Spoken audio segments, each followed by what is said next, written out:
গতকালকে জাতীয় সংসদে দেখলাম বিরাট কাণ্ড কারখানা। প্রথমটা হচ্ছে জাতীয় সঙ্গীত নিয়ে বলবো।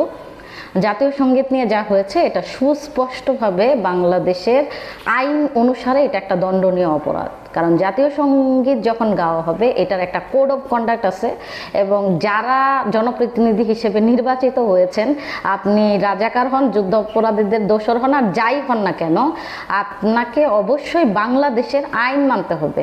এবং বাংলাদেশের 5 দশক ধরেই এই জাতীয় সঙ্গীতের আইন অনুসারেই যারা নির্বাচিত জনপ্রতিনিধিরা থাকেন তারা এটা দায়িত্বটা পালন করেন, এবং সেইটা গতকালকে আমরা দেখেছি অনুপস্থিত। এবং জাতীয় সঙ্গীতের সময় হট্টগোল, তারপর হচ্ছে সে সময় দাঁড়িয়ে শ্রদ্ধা প্রদর্শন না করা, এটা আমি মনে করি না বাংলাদেশের আইন অনুযায়ী এটা হচ্ছে একটা দণ্ডনীয় অপরাধ। কারণ বাংলাদেশের আইনে সুস্পষ্টভাবে বলা আছে জাতীয় সঙ্গীত কিভাবে গাইতে হবে, এবং সে সময় যে সোজাভাবে দাঁড়িয়ে গাইতে হবে এটা পরিষ্কারভাবে লেখা।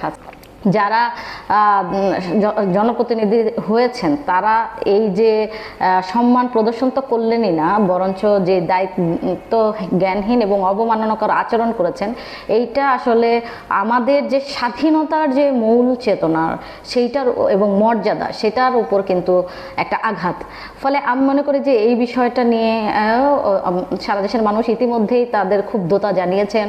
আমরা সামাজিক মাধ্যম খুললেই এগুলো দেখতে পাচ্ছি। আরেকটা বিষয় হচ্ছে যে এটা মনে রাখতে হবে, জাতীয় সঙ্গীত হচ্ছে আমাদের একটা সামষ্টিক পরিচয়ের একটা বিষয়, এটার সাথে আমাদের জাতীয় ইতিহাস সম্পর্কিত।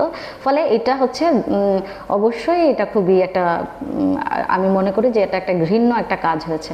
আর 2 নাম্বার তো এটা নিয়ে আসলে আর কি বলবো, সেটা হচ্ছে যুদ্ধ অপরাধীদের নামে শোক প্রস্তাব উত্থাপন, এবং সেটা বিএনপির যারা নেতৃবৃন্দ তারাও এটাকে দেখলাম সমর্থনও দিয়েছেন।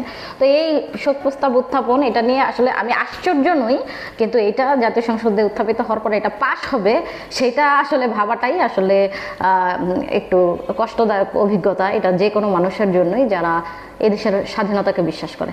আরেকটা হচ্ছে যে, এবং এইটার মধ্য দিয়ে আপনারা দেখবেন যে এই নির্বাচনেও কিন্তু বিএনপির যে ভোটটা ক্যারি করেছে তার একটা সিংহভাগ কিন্তু মুক্তিযুদ্ধের পক্ষের যারা মানুষ তারাও তাদেরকে ভোট দিয়েছেন। ফলে এইটা একটা নিশ্চিতভাবে জনগণের প্রতি একটা, আমি বলবো যে জনগণের ইচ্ছা এবং আকাঙ্ক্ষার প্রতি একটা প্রতারণা।